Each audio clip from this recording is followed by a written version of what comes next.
ஷேக். So வெஸ்லிம் ஷேக் அடுத்து நம்ம பார்க்கக்கூடியது வெஸ்லிம் கேப்சூல்ஸ். வெஸ்லிம்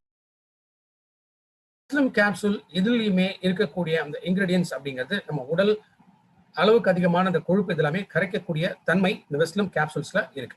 ஸோ வெஸ்லிம் கேப்சூல்ல ஒப்பன்ஷியா அப்படின்னு சொல்றோம். ஒப்பன்ஷியானா சப்பாத்தி களி. ஸோ இந்த ஒப்பன்ஷியா இது என்ன பண்ணுது, பிளட் ரத்தத்துல சர்க்கரையோட அளவு வந்து ஸ்லோவா ரிலீஸ் ஆகும். ஸோ சர்க்கரை சீக்கிரமா தீர்ந்து போச்சுன்னா எனக்கு பசிக்கும், திரும்ப சாப்பிட்டுட்டே இருக்கணும் அப்படின்னு தோணும். அப்போ பிளட் சுகர் லெவல் ஸ்லோவா வந்து மூவ் பண்ண ஆரம்பிக்கிறதுனால ரொம்ப நேரத்துக்கு பசியை கண்ட்ரோல் பண்ண முடியும். கார்சினியாங்கிறது குடம்புளி அப்படின்னு சொல்லுவோம். இது ஒரு விதமான ஒரு குழம்புல யூஸ் பண்ணக்கூடிய ஒரு புளி வகை இது, இந்த கார்சினியா.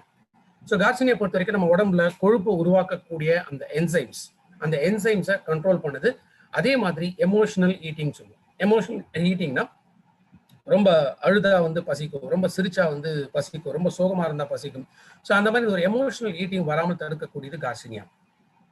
கோலியஸ்ங்கிறது ஆயுர்வேதத்துல பயன்படுத்தக்கூடிய ஒரு தாவர வகை. இது உடம்புல தேவையில்லாத கொழுப்பு எல்லாமே எரிச்சு எனர்ஜியாக கன்வெர்ட் பண்ணக்கூடியது.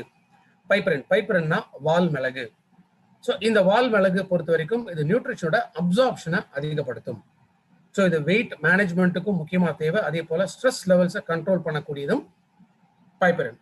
வெஸ்லிம் கேப்சூல் எப்போ எடுக்குன்னா, காலையில எந்திரிச்சோடனே வெறும் வயிற்றுல 1-2 கேப்சூலோ, ஏன்னா பாடி வெயிட் எப்படி குறைக்கணுமோ, எவ்வளோ இருக்கு அங்கேருந்து எவ்வளோ குறைக்கணுமோ அதுக்கேற்ற மாதிரி 1-3 கேப்சூல் வரைக்கும் போகலாம்.